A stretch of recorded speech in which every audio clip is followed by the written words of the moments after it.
Hello, it's Mohammed here from A3 Lane. Today I would like to talk to you about the strategy. The critical thinking part about the strategy is, let's say first, the strategy as a definition is the plan of actions to reach aim or goal. Practically, it's three things. Positioning, that you say, where am I now and where I go? Trade off, what I should do and what I shouldn't do. And the third thing is alignment, that you align your everyday activity with the strategy. So you take your decision depends on the best way to reach your goal. But what I'd like to challenge your thinking today, that every successful strategy in today's business should have two parts or two halves. The first half is a tactical one, that the part of strategy you built that you and your team must follow at the start, and that differentiate you from your competitor. And this must be done in a very specific way, and everyone must do it the same way. The second half is what they call the adaptive part, which it's up to the team at this stage to change direction, to adapt themselves, to change the way to get into the goal in different ways. To explain the concept, I have two examples, historical one and one from businesses. The historical one, the Battle of Trafalgar. Um, Briefly, there is Nelson, um, British, the best navy of the day, versus Napoleon, the best army of the day, and joined by the Spanish one. 33 ships in the Nelson side, and 40 ships, which 21% up in Napoleon side. And in the cannon sides as well, there's about 24% up.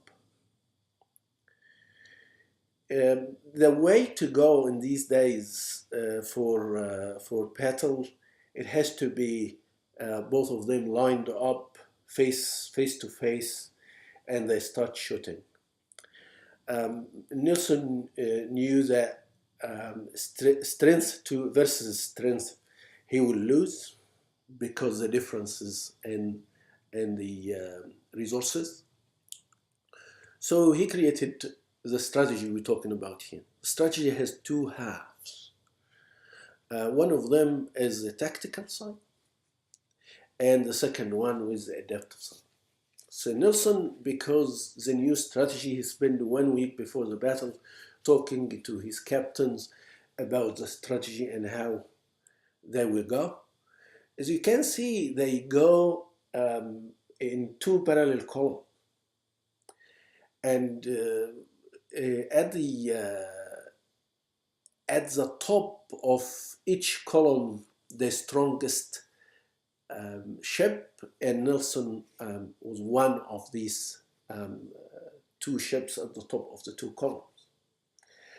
As you know, it's very, very risky, because in this case, when you have these two columns, they taking the fire, they can't actually return. But the strategy worked well, because they actually cut the middle third of the French and the Spanish troop, and including the flagship, which has the command. And it will be too late for the two sides of the French and the Spanish troop to come and attack them. The second half of the strategy was a key, because it was an adaptive one.